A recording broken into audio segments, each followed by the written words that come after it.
Yeah. Isn't this a pretty execution of the Cub? And you know, this isn't just a replica. This is a pretty much a fresh design based on the look of the Cub. As you begin to examine some of the detail here, you're going to go again and again, no, they changed that too, didn't they? And they changed this.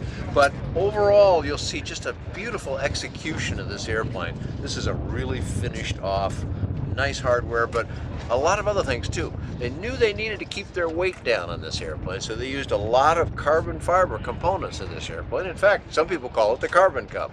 And that was to make sure that they stayed within the ASTM standards.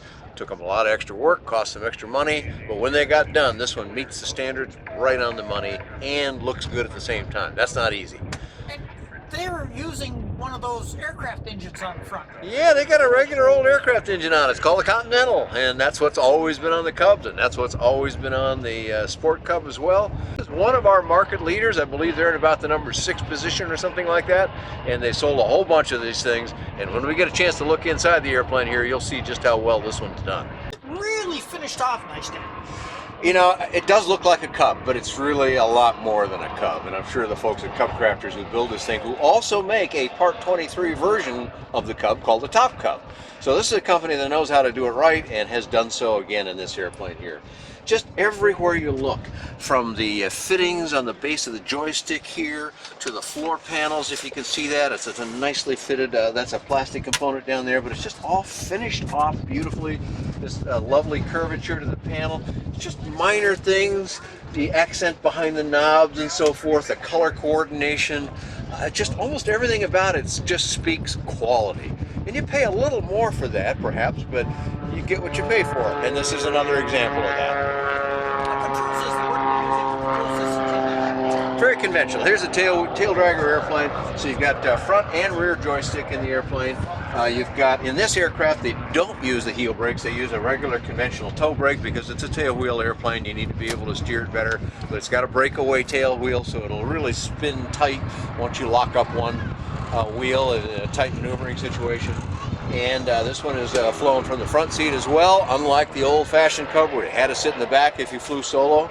But I want to point out something else here too. See these big seat belts? They look like, wow, that's some pretty thick webbing there.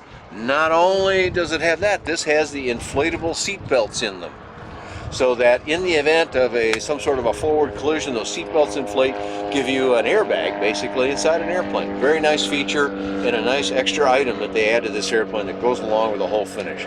We look here at the front of the door, all nice and finished off with the Light Sport marking on it. Beautiful looking door handle. Just everywhere you look, you're going to find quality everywhere. So in the airplane here, you've got seats that they don't adjust in here, but you do have lots of room to get in and out of the airplane. You got a lot of fore and aft space, but you've also got some storage area inside the airplane. And all you have to do is here, look behind the aft seat. There, they got a box back there. You can tell, it gives you an example. And behind that, he's storing his computer in the hat rack area.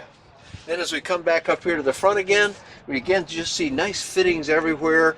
Your fuel control over here built into the panel, throttle up here on the top of the door sill with a nice armrest capability, and right up above that is the flat panel with its detent button right on the top there. And then off to the side, the old familiar sight gauge that are so reliable to know how much fuel you've got on board.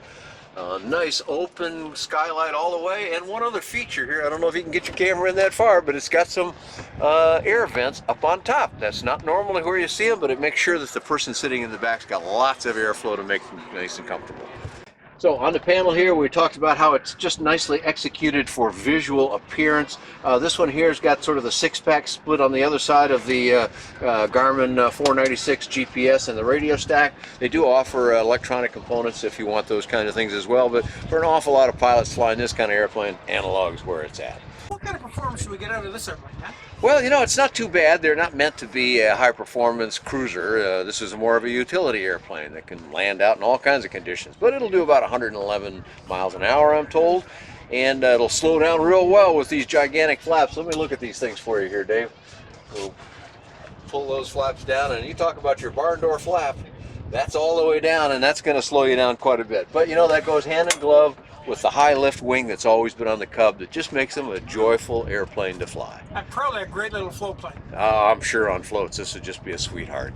And they also equip it, I'm standing right by a pretty large tire here, but they do have some great big giant 26-inch Kevlar reinforced tires that'll allow you to practically land on water with them. Of course, that's not the intent, but if you landed on a gravelly road bed or a river bed right alongside the place you wanted to go fishing, no problem with those big tires on it. So if we want to get more information, Dan, where would we go? Well, the name of the company is Cubcrafters. They make Cubs, so Cubcrafters, and Cubcrafters.com is their web address. And do you have a flight report on this? Yes, I have. I've gotten to fly this, and that's available on my website at bydanjohnson.com or bydanjohnson.com.